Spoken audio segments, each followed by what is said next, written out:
But earlier today on FSR, on the Dan Patrick Show, NBA Commissioner Adam Silver weighed in on a variety of topics, and one of those topics was Memphis Grizzlies guard Ja Morant. Because prior to the start of the NBA Finals, Adam Silver said that they have an idea of the punishment after additional findings in their investigation into the actions of the Grizzlies guard, but they did not want to release any punishment because they did not want it to overshadow the NBA Finals. So since then, we've had Chris Paul being released, a rumor that Kyrie wants LeBron James in Dallas. Zion Williamson's got a private life like no other. Like this is what we've gotten, and there's only 3 games into the NBA Finals. So I'm sorry, there are NBA stories that are going to overshadow Nuggets and Heat. But we focus on Ja Morant, and if you missed it this morning, this was Adam Silver talking with Dan Patrick about the disappointment in Ja Morant after the latest video surfaced this offseason of him holding a gun or a toy gun in a video that was streamed online. When we heard from you after what happened with Ja this second time around, it's almost like there was disappointment, like you were let down by Ja Morant. Is that a fair assessment? It is. And Joe Dumars, who now runs basketball operations to the league, and I talked a lot about it because we were both in the meeting with him. The head of the Players Association, Tamika Tremalio, was in the meeting with us. And just honestly, my sense was he was very sincere in how contrite he was, in how serious he was taking the issue. Again, now talking about the first incident where there's no fact in dispute. He was holding a gun, inebriated in a club, waving it, live streaming it. So that's the first go round. And I know Ja a bit. I had known him. He's a star in our league. And the sense was he came in, he fully owned it, was saying, I made a terrible mistake, learned from the mistake. And so then to get the report and then to see online that, in fact, he was then live streaming a gun, certainly looks like a gun, a Glock, in a kind of reckless manner. Sure, I was incredibly disappointed. He should be disappointed, but I don't think that he's escapes any blame here, Olden. My issue from the get-go when this all went down in March was it just felt like the NBA wanted to get Ja Morant back on the court in time for the playoffs as soon as they could. There was only an 8-game suspension given to Ja Morant for what appeared on social media at that strip club. They set up an interview with ESPN that same day after the meeting. An interview again where there were no hard questions, and it feels like now Adam Silver is trying to say Ja Morant pulled one over on us, but I feel that the NBA was just as complicit in allowing Ja Morant to have this leeway because of how easily they handled this situation a couple months ago. Oh, definitely, I totally agree with you because you're right. You flashed a gun at the strip club, and this is after a meeting. A team meeting with one of your leaders or, veterans, Steven Adams, and talking about, you guys need to relax, stay in your rooms, don't be going out so much, don't act reckless. Okay, fine, we get it. Then we get the Memphis Grizzlies, and they did the great job of jumping in front of that bus. Okay, we're going to suspend you, rather than wait for the league. Okay, fine. Then all of a sudden we get and this is the thing I don't like.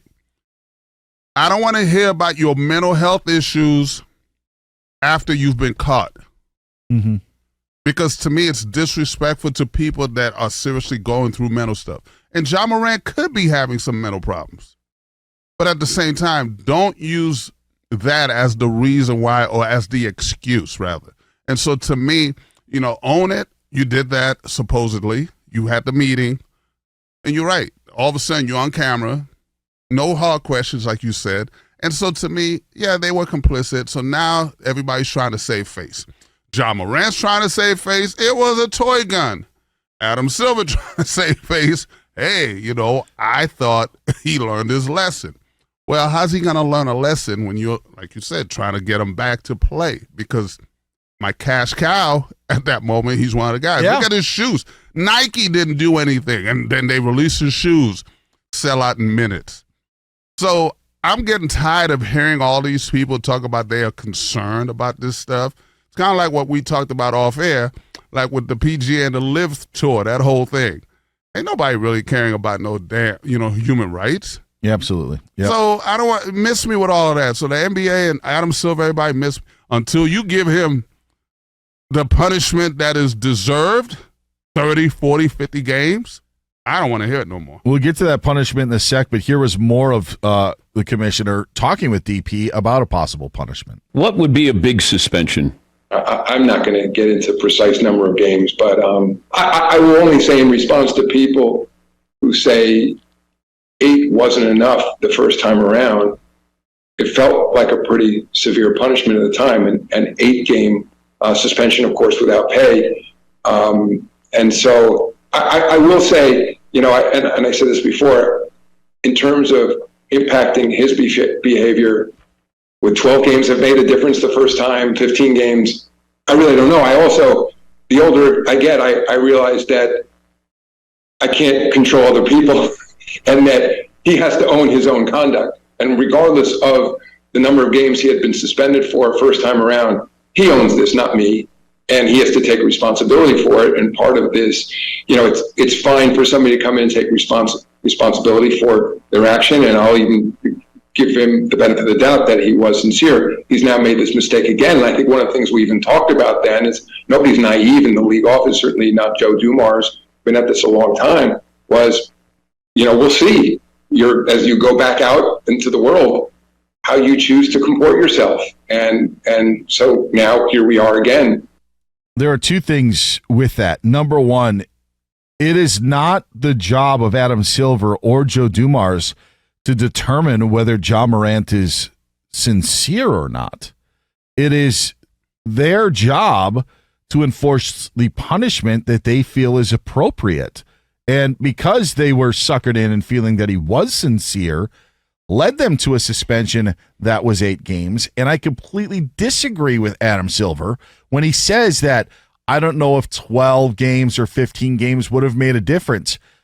The reason why I think you see Ja Morant playing around on social media again with a gun or a toy gun is because he only got 8 games. He didn't learn anything from it. If you suspend him for 15 games or you suspend him for the rest of the regular season or the rest of whatever was left in the season, including the playoffs, there is a message sent. The message that was sent with the 8 games, Olden, was that, you know what? We believe you. Go ahead, do your thing.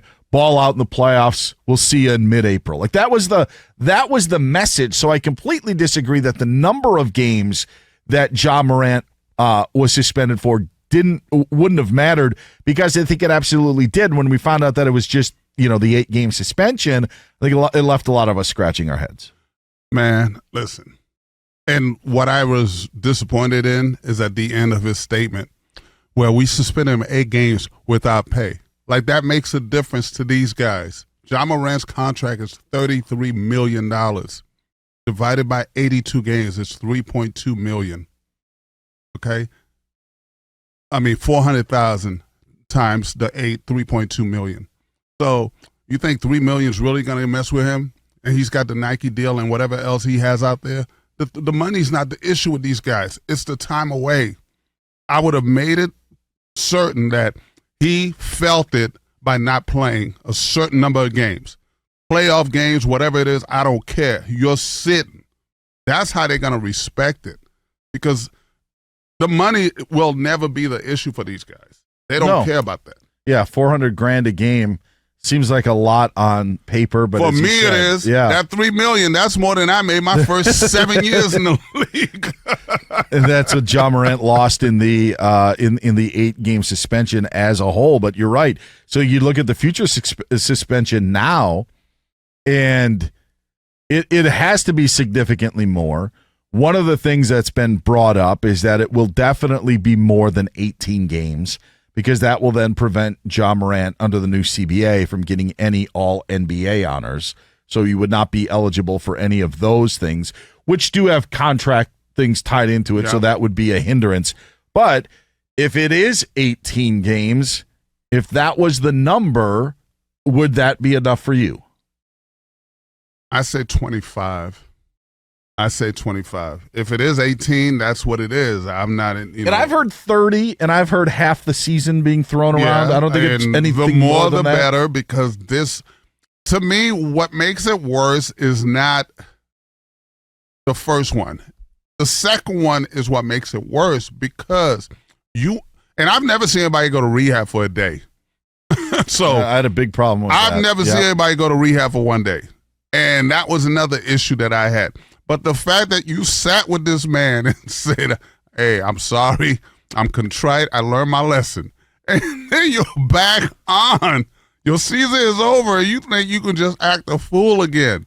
And now they're trying to flip it around saying, oh, it's a toy gun. There's no such thing as a toy gun. We saw a young man get shot down with a toy gun, okay? And you as a grown man should not be waving toy guns around. So don't miss me with that bull, because we know it's not a toy gun, okay? You're trying to save face right now, and that's what's making me more angry than anything, is the fact that they're trying to pull the wool over our eyes.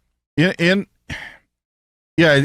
doesn't make any difference. Even if it was a toy gun, it still shows that Ja Morant is mocking what everybody. Punishment. Yeah, mocking everybody, mocking the punishment, mocking Adam Silver, mocking Joe Dumars, the Grizzlies.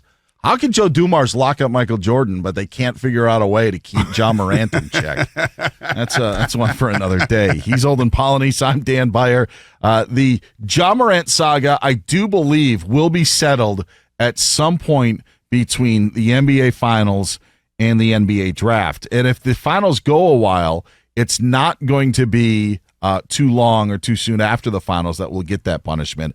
I think the NBA is ready to rule, and I think just like they were in March and ready to move on, they want to get past this. They want to have Victor Wembanyama grab his Spurs cap and go play in Summer League, and then have us worry about what's going to happen in free agency and trades this offseason. This will be released soon after the Finals end and before the NBA draft, so the NBA can move on from it. Guaranteed. You know the NBA is a 24/7 psycho soap opera, right? Yeah, yes. Always, year round. There's always something going on within the NBA. Yes. So this is nothing new. Every year we have something. Whether it's LeBron controlling narratives, whether it's Ja Morant, whether it's Wembanyama, it doesn't matter. There's always going to be a cycle of all my turned children. Would that be Zion's soap opera, All My Children, or All My Ladies? Days of Our Lives, Days of Our Hoes. Young and the Restless, I think, is perfect for Zion Williamson right now. He's Olden Polynice. I'm Dan Beyer.